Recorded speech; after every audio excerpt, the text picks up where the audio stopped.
Hi, Eric with Sennheiser. Today, we are going to set up a wireless headphone. It's actually quite simple. You need basically two things: power and an audio source. Let's start by connecting it to an audio source. Let's start at the audio source. It's a lot easier this way. First, locate the audio outputs. On this receiver, I notice there's a headphone output. I can use that. There's also a set of inputs. You want to avoid those. No audio comes out of those. Start with the audio cable that came with your RS-180 system and plug it into the audio input on the transmitter. Avoid connecting to these two plugs right here. These are audio outputs. You don't need those to connect to your audio source. In fact, you can't. If need be, on your audio source, you can use the supplied adapter to connect to RCA style audio outputs.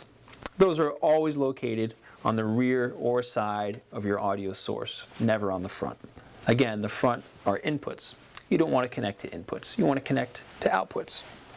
You can also use the supplied 1/4-inch adapter. This will convert the 3.5 millimeter, also known as 1/8 inch, adapter into 1/4 inch, also known as 6.3 millimeters. Excellent. Let's turn this around and have a look. I've turned around my audio receiver to locate the best and ideal spot to connect these audio plugs, and that is the analog audio outputs on the rear. Connect the red connector to the red plug, and the white connector, if yours happens to be black, you may also connect it to the white slot. Now, if your device only has digital audio outputs, you'll want to pick up a digital to analog audio converter to convert the optical or SPDIF output into an analog audio output. Now, when connecting to a headphone output, the way your audio source is wired will generally dictate that any associated speakers will be disabled upon insertion of the plug. Now, let's plug in our power plug to the transmitter. You'll feel a snap when it's plugged in all the way. Next, connect the other end of the power plug into a working wall outlet. Now that we have our power connected, we can insert the batteries. To do so, pick up the headphones off the cradle, twist off the ear cushions to locate the battery compartment. There's a diagram indicating which direction each should go in. It should be noted that you should only use the supplied and recommended batteries, AAA size nickel metal hydride batteries. Once you've done so, replace the ear cushions by twisting them in the opposite direction that you twisted them to take them off.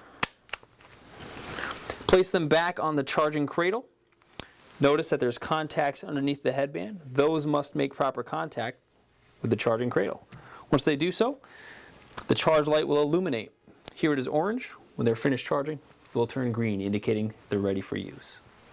If you've connected your system to a variable level output or a TV that is connected to a satellite receiver, cable box, or other variable level audio output, you'll want to turn up that volume to feed the transmitter the best possible audio signal. You may want to disable any associated speakers before doing so, depending on your scenario.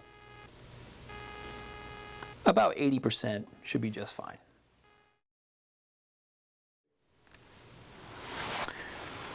Once your headphones are finished charging, which is about 18 hours after the initial charge, you can pick them up off of the cradle and activate the audio link. Press the power button one time on the base station and one time on the headphones. After a few seconds, an audio link is made and you'll hear audio coming through. You can raise or lower the volume to taste.